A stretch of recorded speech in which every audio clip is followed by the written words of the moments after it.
नमस्कार बंधुगण पुणी एक नुआ विषय सहित आपण मैंने समस्ते जानी आम ओडिशा नवीन ओडिशा कही ओडिशावासी को जो भली भाव में लुट करा जाउछि अत्यंत लज्जाजनक विषय दुखर विषय। आम ओडिशा नवीन ओडिशा नारे जो भली भाव में 4.5 कोटी ओडिया को ठका जाउछि ओडिशार राजकोष को लुट करा जाउछि ताहा काहाकू अछुपा नहीं। से भली वृक्षरोपण कथा निकटरे आपण माने समस्ते शुणिथिबे। भुवनेश्वर रे ओभरब्रिज तले कुआडे घास लगई गछ लगई कोटी कोटी टंका खर्च करा जायछि।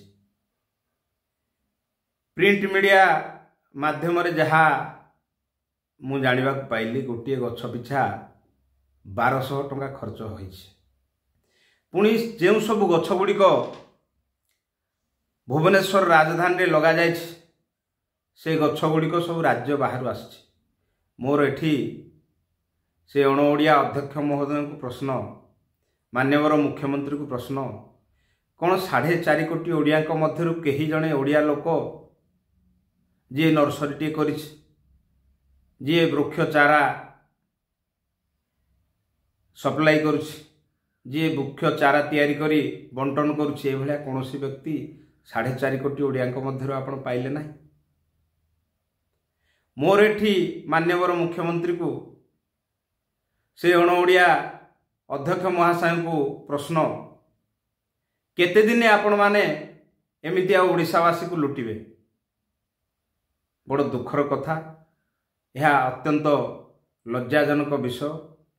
ओडिशा रे ओडिया लोकन को जो भली भाव रे हतादर करा जाउछि यह आम समस्त को ओडिया लोकन को चिंता करबा पड़िबो।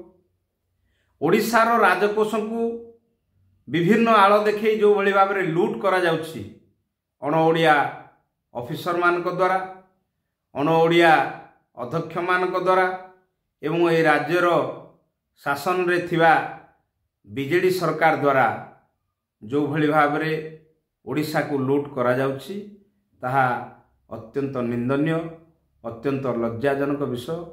तेणु ओडिया अस्मिता पाई ओडिया मानकर हित पाई आमे ओडिया हिसाब रे समस्ते टिके सचेतन हेबा एवं आगामी दिन रे या प्रति सावधान हेई उचित समय रे उचित पदक्षेप नेबा बोली आशा करी समस्त को पुणी थरे धन्यवाद दउछि एवं सचेतन हेई ओडिया अस्मितार रक्षा पाई ओडिया लोकंकर रक्षा पाई एवं ओडिशार रक्षा पाई समस्त को निवेदन करुछि।